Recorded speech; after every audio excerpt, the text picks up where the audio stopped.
कहानी की शुरुआत में समुद्र को दिखाया जाता है जिसमें ऊंची ऊंची लहरें उठ रही होती हैं। इन लहरों के नीचे भी एक दुनिया होती है जो कि बहुत सुंदर है। समुद्र में एक शिप भी होती है जिसमें लोग मछलियां पकड़ रहे होते हैं और लोगों का मानना है कि यहाँ मरमेड आज रात पानी पर की सतह पर देखने को मिलेगी।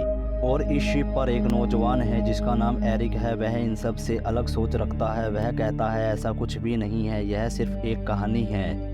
अगले सीन में समुद्र के नीचे की दुनिया को दिखाया जाता है जो कि बहुत ही ज़्यादा सुंदर होती है। हमें यह पता चलता है कि समुद्र के नीचे मरमेड और अलग अलग जल जीव रहते हैं जिनके पास बात करने की शक्ति होती है। अभी हमें इस साम्राज्य के किंग को दिखाया जाता है जिसका नाम ट्रिटोन है और इसकी 7 बेटियां भी हैं। यह अपनी बेटियों से बात कर रहा होता है। उसी समय इसकी नज़र एक खाली शीट पर जाती है जो कि एरियल की होती है। तभी ट्रिटोन सेबेस्टियन से पूछता है और उसे ढूंढने के लिए कहता है।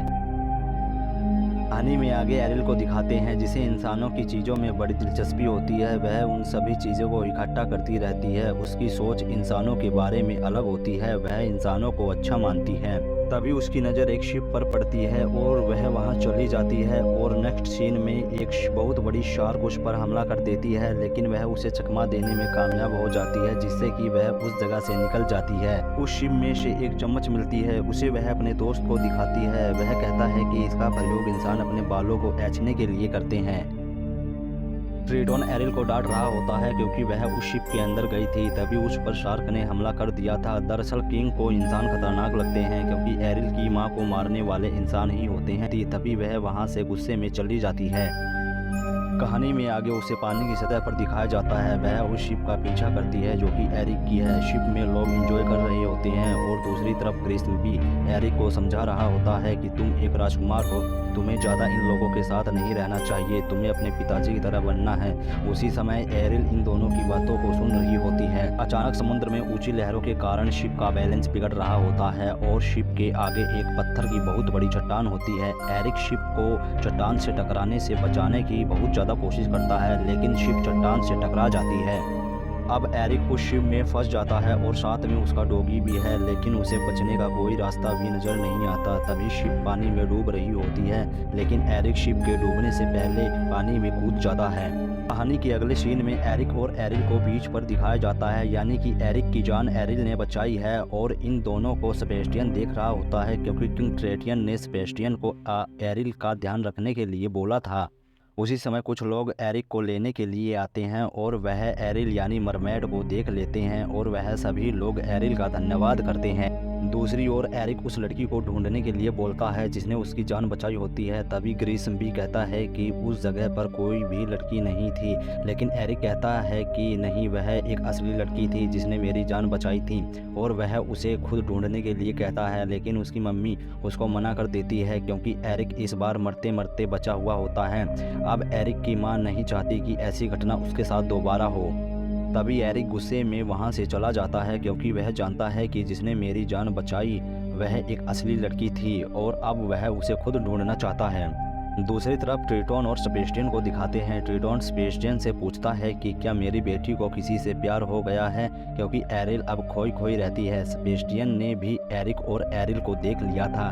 तभी सेबेस्टियन डरते हुए बोलता है कि मैंने एरिल को बहुत रोकने की कोशिश की थी कि वह इंसानों से दूर रहे। तभी किंग इंसान का नाम सुनकर बहुत गुस्से में आ जाता है। आगे एरिल को दिखाते हैं जो कि उस शिप में से इंसानों की चीज़ों को इकट्ठा कर रही होती है और यह सब किंग देख लेता है। तभी ट्रिटोन एरियल से कहता है कि तुमने रूल्स को तोड़ा है और एरिल बताती है कि वह इंसान डूब रहा था इसलिए मुझे उसे बचाना पड़ा। लेकिन जैसा कि ट्रिटोन इंसानों को पसंद नहीं करता क्योंकि ट्रिटोन की पत्नी यानी कि एरिल की माँ को मारने वाले भी इंसान ही होते हैं। तभी एरिल कहती है कि माँ को मारने वाला सिर्फ एक इंसान था, आप सभी इंसानों को दोष क्यों दे रहे हैं। और यह सब बातें सुनकर ट्रिटोन उन सभी चीज़ों को तबाह कर देता है जिन चीज़ों को एरिल ने कई सालों से इकट्ठा किया हुआ होता है। कहानी में आगे उर्शेला को दिखाया जाता है जो कि एक जादूगरनी होती है। वह एरिल को कहती है कि मैं तुम्हारी मदद कर सकती हूँ जिससे कि तुम इंसानों से मिल सकोगी। उर्शेला कहती है कि मैं तुम्हें एक इंसान बना दूंगी लेकिन मेरी कुछ शर्तें हैं और वह उन शर्तों को बताते हुए बोलती है कि मैं तुम्हें सिर्फ 3 दिनों के लिए इंसान बनाऊंगी। इन 3 दिनों में तुम्हें और राजकुमार को एक प्यार भरी किस करनी होगी, वो भी सूरज ढलने से पहले। अगर तुम ऐसा नहीं कर पाती हो तो तुम एक मरमेड में दोबारा बदल जाओगी और तुम हमेशा के लिए मेरी गुलाम बन जाओगी। लेकिन एरिल को यह कुछ ठीक नहीं लगता। वह वापस जा रही होती है। तभी उर्सेला उसे कहती है कि तुम अब इंसानों के पास कभी वापस नहीं जा पाओगी, क्योंकि तुम्हारे पिता अब तुम्हें कैद करके रखना चाहते हैं। तभी वह रुक जाती है। आगे एरिल को दिखाते हैं कि वह उर्सेला की शर्तों को मान चुकी है, इसलिए उसे उर्सेला एक दवाई पिला रही है जिससे कि वह इंसान बन जाएगी। लेकिन उर्सेला उसकी आवाज़ को अपने पास रख लेती है ताकि वह कुछ बोल ना सके और वह प्यार भरी किस भी ना कर सके, जिससे कि वह उसकी हमेशा के लिए गुलाम बन जाएगी। नेक्स्ट सीन में अब एरिल एक इंसान बन चुकी है। वह इंसान की बनाई हर चीज़ को महसूस करती और देखती है, क्योंकि यह सब चीज़ें उसके लिए बिल्कुल नई होती हैं। तभी हमें एरिक के महल को दिखाया जाता है और एरिल उस महल के अंदर चली जाती है। तभी एक आदमी उस महल में काम करने वाली औरत से कहता है कि यह मुझे मेरे मछली के जाल में फंसी हुई मिली है और यह बोल नहीं सकती। दूसरी तरफ एरिल आग को देखकर उसको छूने की कोशिश कर रही होती है, लेकिन उसे छूते ही गर्मी का एहसास होता है। कहानी में आगे एरिक एरिल से उसका नाम पूछता है, लेकिन वह चुप रहती है क्योंकि उर्सेला ने उसकी आवाज़ को अपने पास रख लिया था। एरिक को काम वाली बताती है कि यह बोल नहीं सकती और न ही इसका कोई घर है। तभी एरिक एरियल से कहता है कि तुम जब तक चाहो तुम यहाँ रह सकती हो। मूवी में आगे सेबेस्टियन को दिखाया जाता है जो कि एरिल के हर कदम का पीछा कर रहा होता है। तभी वह एरिल को बताता है कि तुम्हें और राजकुमार को 3 दिनों के अंदर एक प्यार भरी किस करनी होगी, लेकिन एरिल उसकी बातों को इग्नोर कर देती है।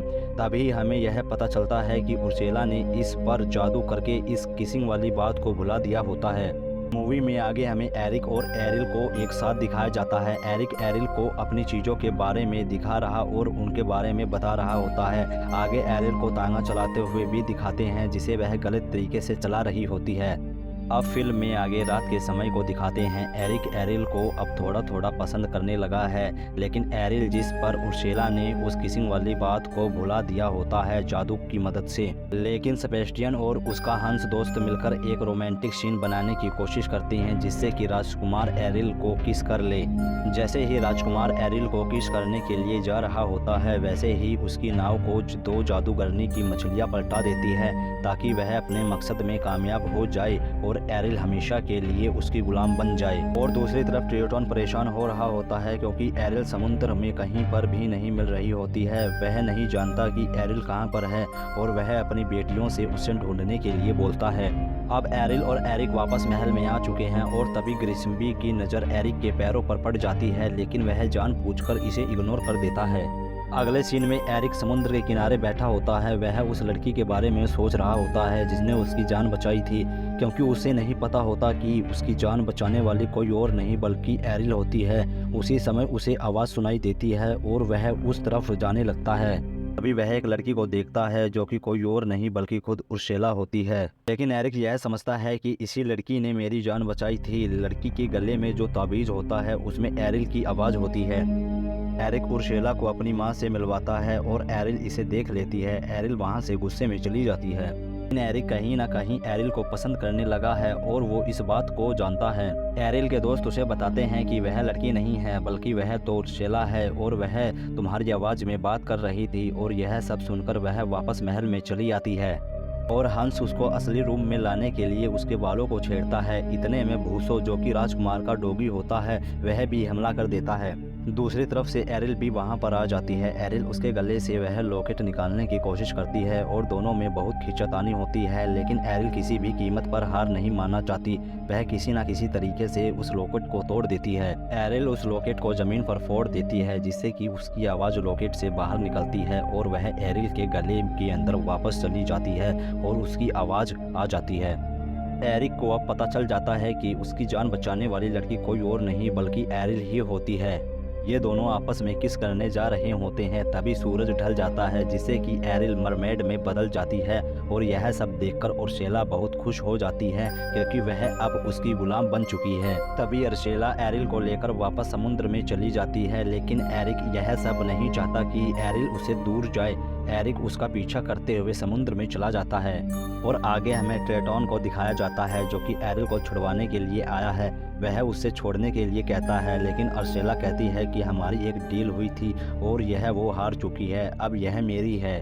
वह अर्सेला पर हमला करता है लेकिन अर्सेला उस हमले को रोक देती है। अर्सेला कहती है कि यह सब रुकने वाला नहीं है, तुम्हें इसकी कीमत देनी होगी। तभी वह अपना त्रिशूल अर्सेला को दे देता है लेकिन अर्सेला उससे गद्दारी करके ट्रेटॉन को मार देती है। अब वह एरिल को भी मारना चाहती है लेकिन तभी एरिक वहां आ जाता है। फिल्म में आगे हमें अर्सेला को एक बड़े रूम में दिखाया जाता है। वह पानी के अंदर एक भवंडर बनाती है जिससे कि एरिक और एरिल दोनों मारे जाएं और धीरे धीरे करके समुद्र की सभी चीजें उस भवंडर में आ रही होती हैं। लेकिन तभी अर्सेला देखती है कि एक जहाज उसकी तरफ तेजी से आ रहा होता है और उसके आगे एक बड़ी लकड़ी होती है जो कि अर्सेला को लग जाती है और उसकी मृत्यु हो जाती है और वह त्रिशूल वापस समुद्र में गिर जाता है। तभी हमें आगे दिखाया जाता है कि एरिल के पिता वापस जिंदा हो जाते हैं।